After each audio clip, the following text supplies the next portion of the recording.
Hello and welcome to another Tri-tutors video. Today we're going to be talking about Shakespeare's Othello, and specifically we're going to be talking about Act 1. We're going to go through a scene-by-scene plot analysis as well as a themes analysis for this act. Please remember to like and subscribe to the channel so that you can follow along for Act 2, which is coming soon. So Act 1, Scene 1 is set in Venice. Rodrigo and Iago are immersed in a conversation. That's how we start off the scene. Rodrigo is upset as Desdemona is now married, even though he has been paying Iago to secure Desdemona for Rodrigo. So Rodrigo is, this sort of stupid character who, he's not incredibly intelligent in the sense that he trusts Iago and he really believes that Iago is going to secure Desdemona for him and make Desdemona fall in love with him. I suppose we can't call him too stupid because Othello falls for Iago's manipulations as well. And Iago is merely using Rodrigo's money. Iago is angry though at this stage because he has just found out that Othello has promoted Cassio to the position of lieutenant instead of him. Now, Iago's motivations are going to continue to grow and change throughout the play, so just pay close attention to this, because in every soliloquy that he has, remember a soliloquy is a moment where the character's on stage by him or herself and we really get an insight as the audience into their thoughts and their feelings, their true thoughts and feelings.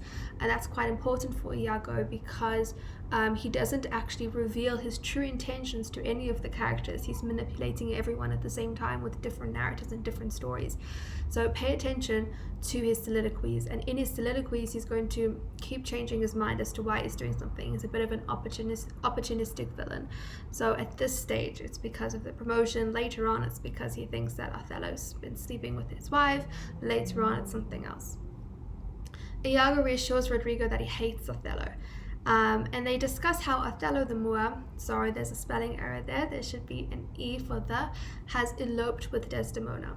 So Desdemona is this young Venetian woman and Brabantio is her father, and he is a senator, so he's a very important man in Venetian society, and there's been this secret marriage, and so they discuss this and they decide they're going to go wake up Brabantio and sabotage Othello's marriage because Brabantio is going to be angry about the marriage. They speak of Othello using racial slurs, and Brabantio comes out of his house fuming and he goes on a search to confront Othello. Iago quickly leaves the scene to pretend to be on Othello's side. Moving on to scene 2, Iago goes to Othello and pretends to be caring towards him by warning Othello of Brabantio's anger. So he's just caused this whole big situation by revealing to Brabantio that Desdemona and Othello have eloped, and then he comes to Othello and he tries to act like the cool guy and say, no, I'm just warning you, Brabantio is coming, and he's very angry. Othello is not too worried about this. He's convinced that his honorable reputation and his royal roots will hold him in good stead when confronted with Brabantio. But we're going to see that Brabantio does not care about this at all. He is blinded by racism and anger. Brabantio violently confronts Othello and accuses Othello of using dark magic to bewitch Desdemona into marrying him. At the same time, Othello refuses actually to fight physically with Brabantio, as Brabantio seems to want to do, and he rather says, let's talk. And he also says, well, the Duke has called for me, so do you really want to fight with me now? So notice how Othello acts in this scene and contrast it to later acts and later scenes when he acts more driven by passion instead of reason. Act 3. So this is where the Duke is now telling Othello what he needs him to do. He tells Othello that a Turkish fleet is threatening Cyprus.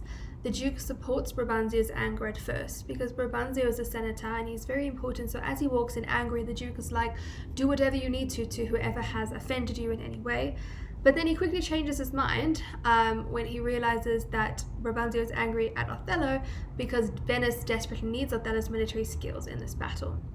Othello makes his defense for marrying Desdemona, and he asks for Desdemona to be brought before her father and the Duke to corroborate the tale of how they fell in love. So he goes on this whole story about how he and Desdemona fell in love, and this is quite important, I think, that he asks for Desdemona to be brought, because it shows that he is reasonable, that he respects Desdemona as well. He's asked for her to come and tell her version of the story. Like, don't just believe me, believe Desdemona as well.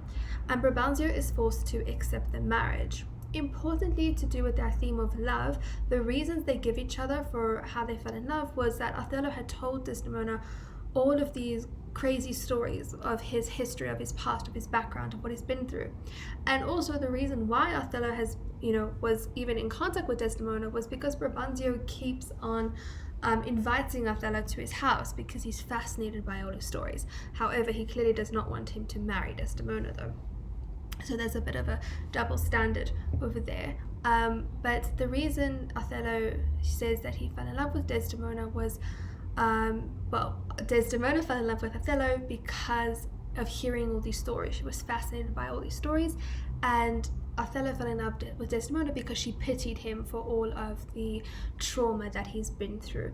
And that's an important thing to note, because later on this relationship is going to obviously fall apart very dramatically and very tragically. So was this basis of this relationship strong from the get-go, or was it always going to be susceptible to some sense of destruction? Moving on, Desdemona requests to accompany Othello to Cyprus, and the Duke agrees. Othello trusts Iago to accompany Desdemona to Cyprus. So Iago is an ancient or an ensign in the army. He is close to Othello. He is Othello's friend, and here we see the amount of trust that Othello has in Iago, because he will ask him to accompany his newlywed wife to Cyprus. Iago has the speech about a garden, and this is an important speech because it shows the audience an important aspect of his character. Apologies for the full stop in the middle there. He says, "Our bodies are our gardens, to which our wills are gardeners, but we have a reason to cool our raging." And this is significant in terms of the theme of passion versus reason. So for Iago, he is very cunning, he is very manipulative, he is very critical and very analytical. So for him, he's saying that we have control over our actions, so we shouldn't be governed by passion. He says we have reason to cool our raging. So when we get too passionate, or when we get too jealous, or we get too caught up in something, human beings have this sense of reason which we can tap into, and that reason will cool our raging.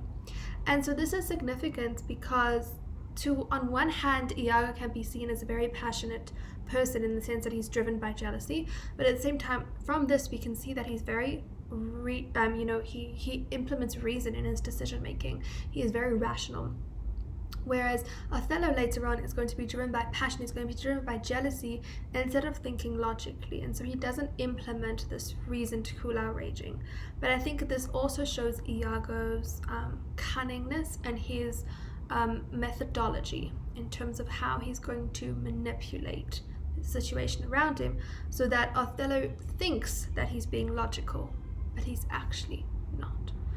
Iago convinces Rodrigo to pay him more money to secure Desdemona for him, and this is going to lead to quite an interesting storyline between Iago and Rodrigo, where Rodrigo is eventually going to literally pay Iago all of his money, and he sells all of his land for Iago, even though he has not seen any progress in terms of Iago's promise of securing Desdemona for him.